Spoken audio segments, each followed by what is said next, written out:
So the playoffs are set, the plans are all set, and I came up on here today to talk about this whole Rudy Gobert thing and how it's going to affect the Timberwolves. First off, I watched the Timberwolves game last night. I rewatched it, came home, rewatched it, and honestly, they look better without Rudy Gobert. I was looking at some Rudy Gobert stats last night, and Rudy Gobert is having one of his worst seasons of his entire career. He's only averaging like 1.4 blocks a game. That's the lowest he's ever averaged since his rookie season, where he barely even played any minutes. And even in that season, he averaged 0.9. He's been consistently averaging 2.5 blocks every season, and this season he just fell off. His rebounding numbers have dropped. They used to be at 13 and 14, now they're at 11. And it all started because Kyle Anderson was telling him to go get blocks, and Gobert told him to get some rebounds. And it's just crazy to me how it started over that. And I think back to the D'Angelo Russell trade, and D'Angelo Russell was kind of bashing Rudy Gobert, and everybody was getting mad at D'Angelo Russell because it's like, why would you throw your teammate under like that? But I'm starting to question, maybe it's a Rudy Gobert problem. You go back to the Jazz and Donovan Mitchell. Maybe it's Rudy Gobert. And maybe I shouldn't even be searching for a problem in the first place, but the Timberwolves have one, because he just got suspended for that punch against Kyle Anderson. Kyle Anderson's not suspended, and he was kind of big in that comeback. They still have Mike Conley, Karl Anthony Towns, who was big in the comeback, and Anthony Edwards, who was the biggest player in that comeback. And it seems they all play a little bit better with Rudy Gobert out. But that being said, the last time the Lakers played the Minnesota Timberwolves, it was a must-win game, and Rudy Gobert and Mike Conley were doing their thing. They were the ones doing the damage. So now that Rudy Gobert is out, Anthony Davis should be able to dominate. That's what you think, right? So maybe they'll throw some double teams, maybe they'll switch everything. But on top of this, to make it all worse for the Minnesota Timberwolves, Jaden McDaniels broke his hand by punching a wall. So the Timberwolves are just falling apart. They ended up winning the game. So just think about all that unnecessary damage. Yes, I understand it's emotion, but now they're going to come in to LA. It's going to be loud in there. The Lakers did not make the playoffs last year. It's going to be loud in there for this playing game. I'm hoping the Timberwolves fall apart. But obviously, you got to take every opponent how it is. They beat the Pelicans. They beat Brandon Ingram, who was having a really good game last night. So, listen, Lakers play the Timberwolves. The Pelicans play the Thunder. That's the play-in. It's set for the West. I'm pretty sure for the East, it's going to be Heat versus Hawks and Bulls versus Raptors. Those are the playing games. They're going to be happening on Tuesday. At least the Lakers is at like 6:30 p.m. Pacific time. I think the Lakers are going to win. We looked really, really good last night. Now, everybody's worrying about our defense. But honestly, I don't even think we've been trying to play defense really good, because you think about it, what kind of put us on this entire run was because our defense was really good. We were third defensively since the All-Star break. And the last couple games, the last week or two, it hasn't looked like that, but it kind of just looks like we're just trying to get out of the regular season and get into the playoffs. And everybody's saying playoff LeBron.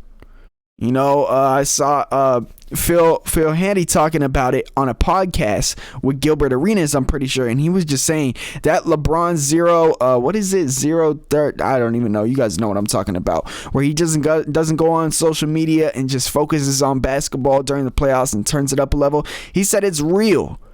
So maybe we'll see a different LeBron in the playoffs, because this season, for the first time since he's come to our team, arguably, Anthony Davis has been better than him. So LeBron is kind of have an off season, but at times he's also looked like the best player in the entire league. He just hasn't been that consistent over the period of the entire season. And I noticed a pattern. LeBron gets very motivated when he has something worth chasing, something worth adding on to his legacy, something that will help him become the GOAT. So I did see that video of that fan telling him, you know, the bubble ring don't count, whatever LeBron saying, I got you guys one. So it's interesting to see if that's going to fuel LeBron or he just doesn't really care, and maybe we're just frustrated because we're losing that game to the Clippers. I'm just happy we avoided the Clippers in the play-in, because I did see Tyronn Lue checking the score. If the Timberwolves won that game and the Clippers lost, the Clippers would have got the 6th seed and they would have played the Kings. But now we could talk about the Warriors playing the Kings. The Warriors and Kings is going to be the most interesting first round in the entire playoffs, in my opinion. I honestly don't know who's going to win. I said the Kings weren't going to make it past the first round. Now they got the Warriors. So Wiggins might be coming back. Do I still think that the Kings won't make it past the first round? I honestly think that a lot of people, I saw a couple Warriors fans in my last video talking about that there's going to be a lot of Warriors fans there because, you know, it's Northern California. They're close together. But I'm telling you, the Kings have not made the playoffs for a very long time. The atmosphere in there is going to be crazy. The Warriors have been struggling on the road this entire year, although they won the last couple on the road and must-win games. So you never know. They have Stephen Curry, Klay Thompson, and Draymond Green. They have a dynasty. They might be stepping it up in the playoffs as well. De'Aaron Fox and Sabonis having a really good season with the Kings. Another thing in that series I want to point out is Mike Brown, probably the coach of the year, was a coach for the Warriors last season. And now they're playing against each other in the first round of the playoffs. It's going to be a fight. It's not going to be easy for the Warriors, for all the Warriors fans that think it's going to be easy. I mean, I know I was saying the Kings don't play no defense, but the Warriors don't play defense either. It's going to be a very fast-paced game. The Kings have a good offense. The Warriors have a good offense. Who do I got in that series? I was thinking about it. And, you know, for a second, I was like, bro, I honestly think the Kings might be able to win just because of that home crowd. But I just do not see Steph Curry, Klay Thompson, Draymond Green, if they get Wiggins back, even if they don't, losing in the first round of the playoffs. They probably have the best matchup out of everybody, although the Nuggets haven't really looked that good recently. So maybe that's going to help the 8th seed out. But if the Lakers win, we're going to get the Memphis Grizzlies, and they have no Steven Adams the rest of the playoffs, which looks like Anthony Davis, if we make it past the play-in, is going to have another easy matchup. Even in the play-in, is going to have an easy matchup. Now, they're probably going to double team and scheme around it because it has been proven that you can scheme Anthony Davis out. I was watching that Jazz game. It looked like we were just having fun.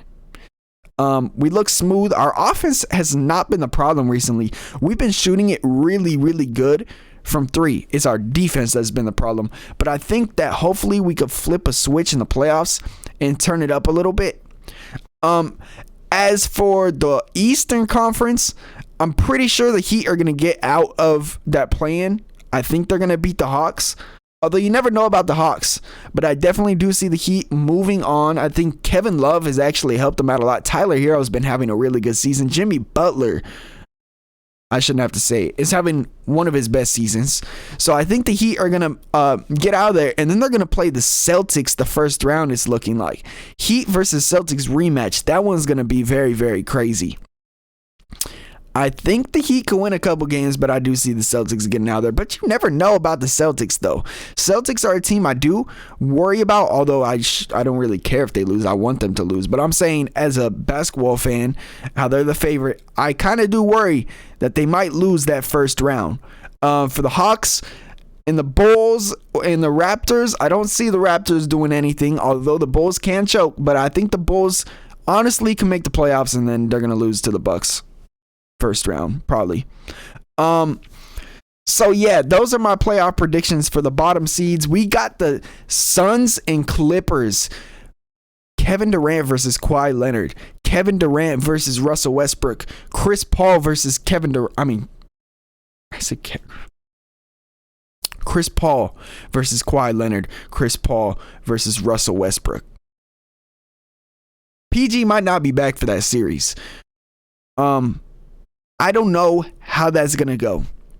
But if there's any team that's going to beat the Suns in the first round, that's a good matchup. Kawhi Leonard versus Kevin Durant. Man, the playoffs are right around the corner. It's feeling good, bro.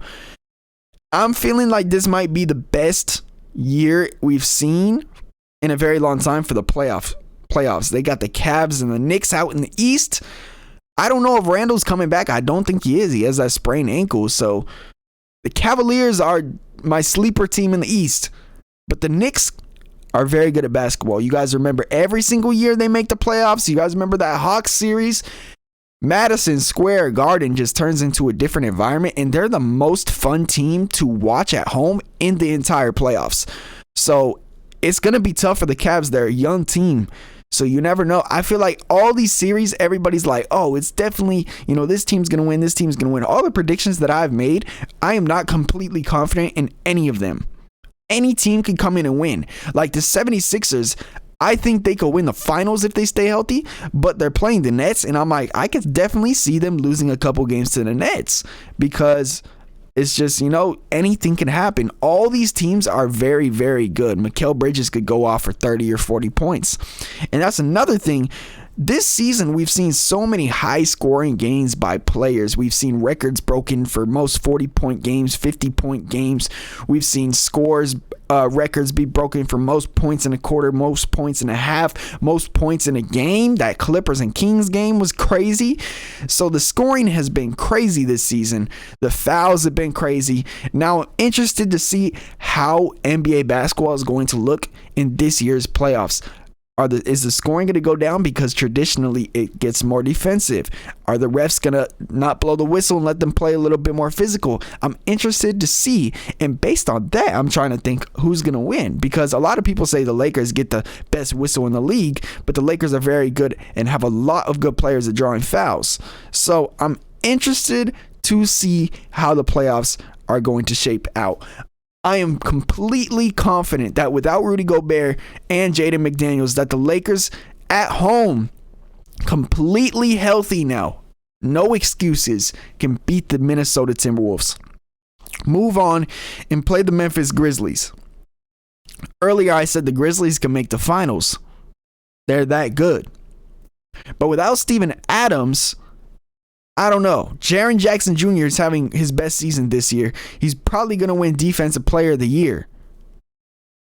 John Morant is back. Desmond Bane. Dylan Brooks is having a really loud year.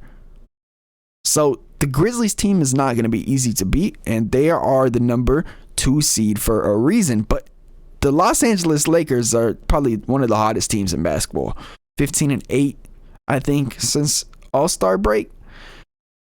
We'll see, man. I'm very excited. Very, very excited. I think we might be 18-8, by the way. By the way, the Lakers are the first team ever to make the playoffs after starting 2-10, and one of 3 teams ever to start 2-10 and go above 500 at the end of the year. Let me know your guys' predictions down below in the comments about the playoffs. Hope you guys enjoyed. This is ZTAY. Peace.